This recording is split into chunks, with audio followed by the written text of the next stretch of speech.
Donc vous êtes au Bercail Paysan. Alors moi je suis Raymond Ribard, président, et nous avons le plaisir de vous accueillir.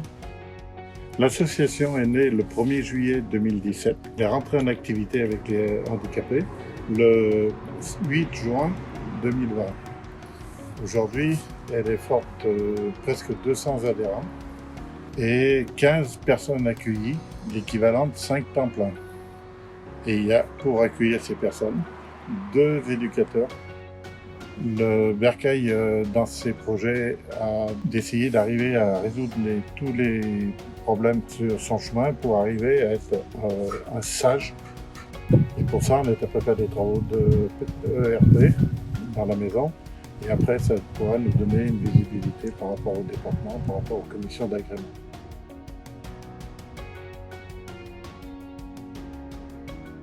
Martine Croisier, je suis la secrétaire du Bercail Paysan.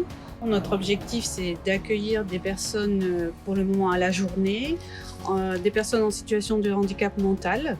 On accueille principalement des personnes qui souffrent de troubles neurodéveloppementaux, c'est-à-dire de type autistique, mais pas uniquement. On peut aussi élargir, si nécessaire, à d'autres types de handicaps mentaux. Notre objectif, c'est de leur proposer des activités que nous, on qualifie de fonctionnelles, c'est-à-dire qui ont un sens, un rôle concret dans le développement de l'exploitation. Et on travaille pour ça en partenariat avec Romain Pourreau, qui est l'agriculteur de la ferme Avenir du Bercail.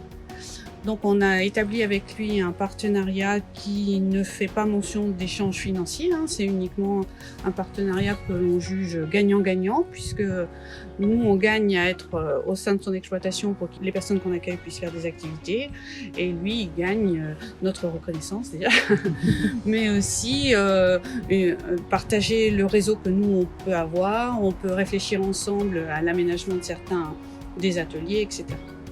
Donc on propose des activités fonctionnelles sur la ferme parce qu'on pense que ça peut amener beaucoup aux personnes en situation de handicap qui n'ont pas la capacité de travailler. Quand elles sont sur la ferme, elles vont donner des soins aux animaux au lieu d'en recevoir elles-mêmes. Du coup, ça les change vraiment de position. Et c'est très important aussi pour leur propre estime, l'estime de soi qu'elles peuvent développer, parce qu'elles sont en position justement de soignants et pas de soignés.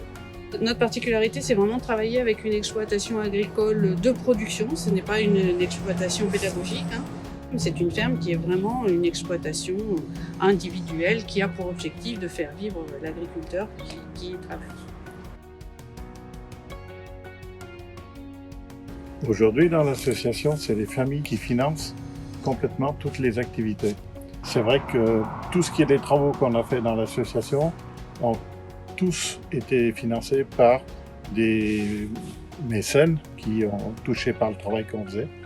L'engagement qu'on mettait dans cette association vis-à-vis des handicapés ont donné un peu d'argent. Nous avons eu la chance d'entrer en contact avec l'entreprise Adiceo qui a souhaité nous soutenir financièrement.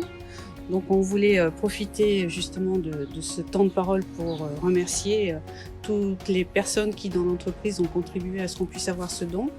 Notre objectif avec cet argent, c'est de financer des aménagements au sein de l'exploitation qui pourraient nous permettre encore d'améliorer l'accueil des personnes en situation de handicap et faire en fait des aménagements sur les ateliers qui ne sont pas indispensables à l'agriculteur.